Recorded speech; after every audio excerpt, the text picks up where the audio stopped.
Doctor ইউনূসের পদত্যাগ ভাবনা নিয়ে বিএনপিতে মতপার্থক্য।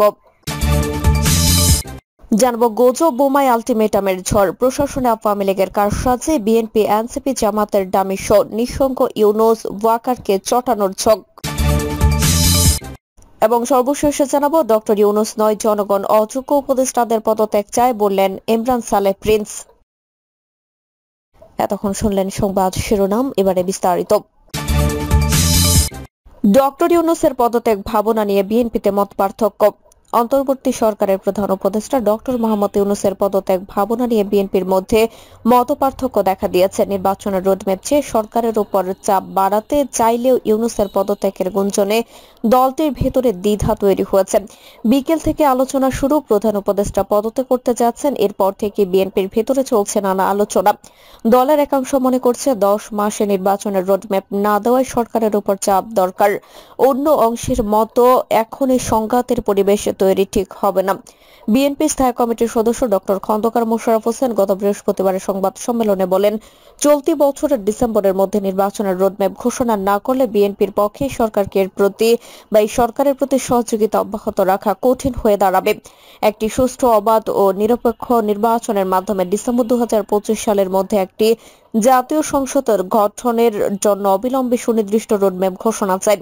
দলের স্থায়ী কমিটির আরেক সদস্য সালাউদ্দিন আহমেদ বলেন, প্রধান উপদেষ্টার সঙ্গে সাক্ষাতের জন্য আমরা 4-5 দিন ধরে সময় চেয়ে আসছি, কিন্তু এখনো কোনো সময় দেওয়া হয়নি। তার ভাষায় অন্তর্বর্তী সরকারের প্রধান উপদেষ্টার সঙ্গে বিএনপির থেকে 4-5 দিন ধরে সাক্ষাতের সময় চাচ্ছে, উনি সময় দেননি। দলীয় একাধিক সূত্র বলছে, বিএনপি এখন সরাসরি কোনো আন্দোলনে যেতে চায় না, বরং সরকারের উপর চাপ বাড়াতে চায় সময়ের সঙ্গে সঙ্গে। তবে ইউনূসের পদত্যাগ নিয়ে দলের অভ্যন্তরে মতবিরোধ আছে। আজ বিএনপি চেয়ারপারসনের উপদেষ্টা সাবেক বিরোধী দলীয় চিফ হুইপ জয়নুল আবেদিন ফারুক বলেন, ডক্টর ইউনূস 18 কোটি মানুষের, আমরা আপনার পদত্যাগ চাই না। বিশ্বের দরবারে আমাদের গর্বিত করেছেন, আপনি নোবেলজয়ী। আপনি ব্যক্তি, ইউনূস নন। বাংলাদেশের 18 কোটির ডক্টর ইউনূস। কিন্তু গতকাল আমি বিস্মিত হয়েছে, পত্রিকায় দেখেছি, কতটুকু সত্য জানি না। এনসিপির এক নেতা বলেছেন, আপনার পদত্যাগ করা ছাড়া কোনো উপায় নেই। এতে আমার মনটা বড় খারাপ হয়েছে। বিএনপির মধ্যে অধ্যাপক ইউনূসের পদত্যাগ নিয়ে দ্বিধা আছে কিনা এমন প্রশ্নে স্থায়ী কমিটির সদস্য আমির খসরু মাহমুদ চৌধুরী বলেন, না না না, আমাদের মধ্যে এই বিষয়ে কোনো চাপ ও দ্বিধা বিভক্ত নেই।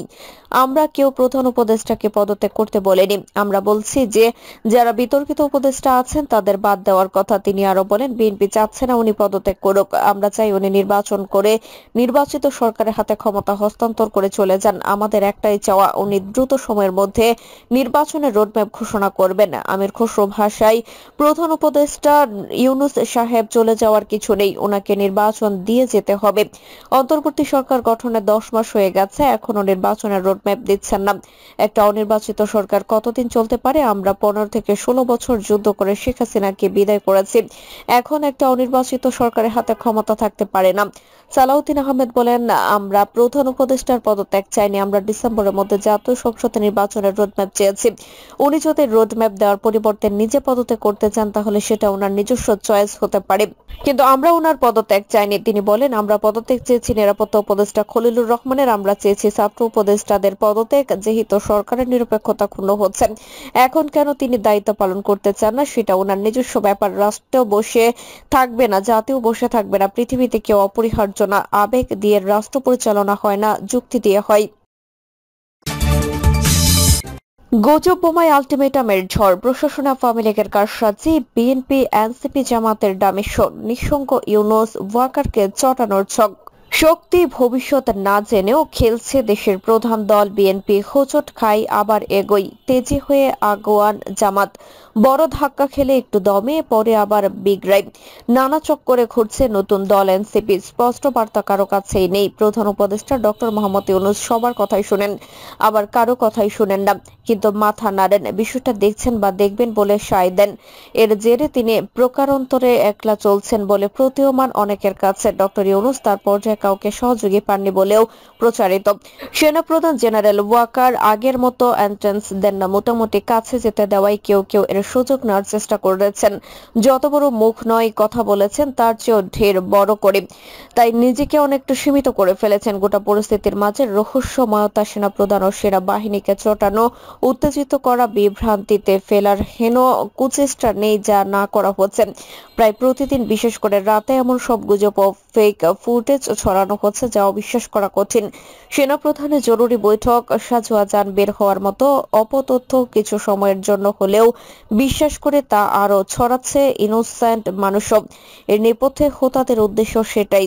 তার উপর দেশজুড়ে সামনে আবার নানা দাবিতে রাস্তায় নামার প্রবণতা, আলটিমেটামের ধুম। এসবের পেছনে কার কোন মহলের কি ভূমিকা ক্লু বের হচ্ছে না। ইশরাক হোসেনকে ঢাকা দক্ষিণের মেয়রের দায়িত্ব বুঝিয়ে দেওয়ার দাবিতে পেছনের আয়োজক সহ নগর ভবন এলাকায় ব্লকেট অনেকটা পরিষ্কার, কিন্তু নানা অপরাধে চাকরিচ্যুত সৈনিকদের ঢাকা উত্তরে সেনানিবাসের আশপাশে জমায়েত করে অঘটনের চেষ্টার আয়োজকদের সম্পর্কে এখনো হালনাগাদ তথ্য মেলেনি। কেন ওই এলাকায় সভা সমাবেশ নিষিদ্ধ করা হয়েছে তা চেপে যাওয়া হয়েছে আইএসপিআর এর বিজ্ঞপ্তিতে। এর মাঝে আওয়ামী লীগের দোষর আখ্যা দিয়ে বিভিন্ন মন্ত্রণালয় ও দপ্তরে কর্মরত 44 আমলা ও 95 ম্যাজিস্ট্রেটের তালিকা প্রকাশ করে রাজনীতির বাক বদলের ধাক্কা দিয়েছে 5 আগস্ট বিপ্লবের ফ্রন্ট লাইনার ছাত্রদের সংগঠন জুলাই ঐক্য। গত 20 মে সংবাদ সম্মেলন করে এই তালিকা প্রকাশ করেছে তারা। এসব আমলা ও ম্যাজিস্ট্রেটদের বাধ্যতামূলক অবসরে পাঠানো সহ 7 দফা দাবিও জানিয়েছে 80টি সংগঠনের সমন্বয়ে গঠিত প্ল্যাটফর্মটি। 31 মের মধ্যে দাবি আদায় না হলে মার্চ 2 সচিবালয় কর্মসূচি ঘোষণার হুঁশিয়ারি দিয়েছেন এর নেতারা। সরকারকে বলেছেন দেশের তথ্য পাচারকারী ছাত্র জনতার বুকে গুলি চালানো, নির্দেশকারী এবং সহযোগিতাকারী সব আমলা ও প্রশাসনের কর্মকর্তাদের পরিবার সহ সবার ব্যাংক হিসাব ও অবৈধ সম্পদ জব্দ করতে, 3 কর্মদিবসের মধ্যে তদন্ত কমিটি গঠন করে দৃশ্যমান কাজের অগ্রগতি দেখাতে। কেবল তা নয়, আগামী 36 জুলাই এর মধ্যে স্বৈরাচারে চিহ্নিত দোষরদের শ্বেতপত্র সরকারি ওয়েবসাইটে প্রকাশ করতে হবে। আইনের 132 ধারার কারণে থানায় খুনি পুলিশদের নামে মামলা নেওয়া হয় না বলে 31 মের মধ্যে এই ধারাটিও বাতিল বা সংশোধন করতে হবে। সেনানিবাসে আশ্রয় নেওয়া 626 জনের তালিকাও প্রকাশ করতে হবে। সেই সঙ্গে জানাতে হবে তারা এখন কোথায় আছে, কতজন কার সহযোগিতায় দেশ ছেড়েছে। পরবর্তীতে কালচারাল ফ্যাসিস্ট, শিক্ষাঙ্গন, চিকিৎসা অঙ্গন, আইনাঙ্গন এবং গণমাধ্যম সহ বিভিন্ন সেক্টরে থাকা স্বৈরাচারের দোষরদের তালিকা প্রকাশের হুমকিও দিয়ে রেখেছে জুলাই ঐক্য। পরিস্থিতিটা ঘোলাটে। গত কদিন ধরে একটা গুজবের মাঝে এমন দাবি ও আলটিমেটাম সামনে এলো সংগঠনটি। এনসিপিতে নানা বিভাজনের মধ্যে জুলাই ঐক্যের আবার সামনে আসা। দলটা গড়ে উঠুক, একটা শক্তি হোক, অনেকে তা চাইলেও এখন অন্য কিছু চাই।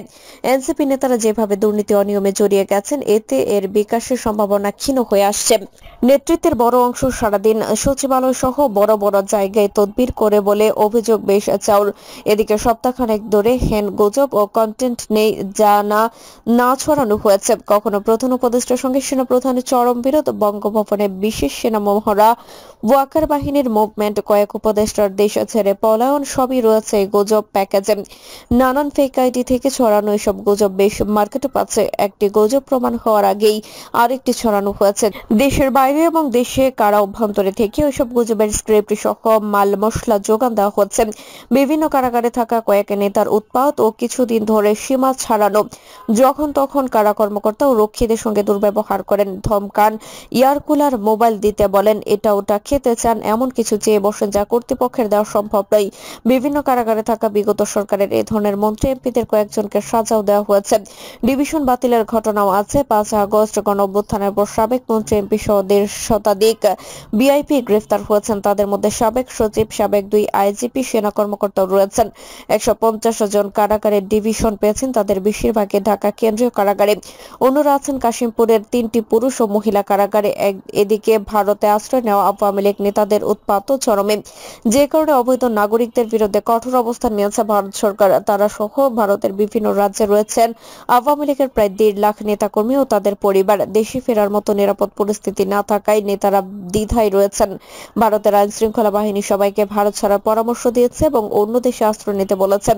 এর মাঝে গুজব ছড়ানোর অন্ত থাকছে না। বঙ্গবন্ধু অ্যাভিনিউ কার্যালয় উদ্ধার, বিভিন্ন জায়গায় সিনা টান করার ফেক নিউজ ছড়ানো হচ্ছে ব্যাপক আয়োজনে।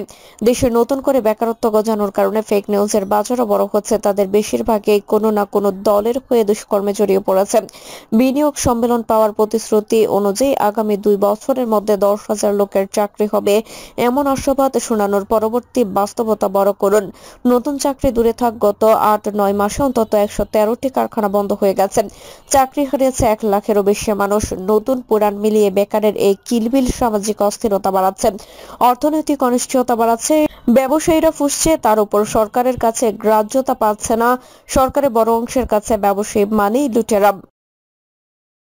প্রিয় দর্শক, এই ছিল এখনকার সর্বশেষ সংবাদ। আপনি সব সংবাদ পেতে চ্যানেলটি সাবস্ক্রাইব করে বেল আইকনটি ক্লিক করে রাখুন।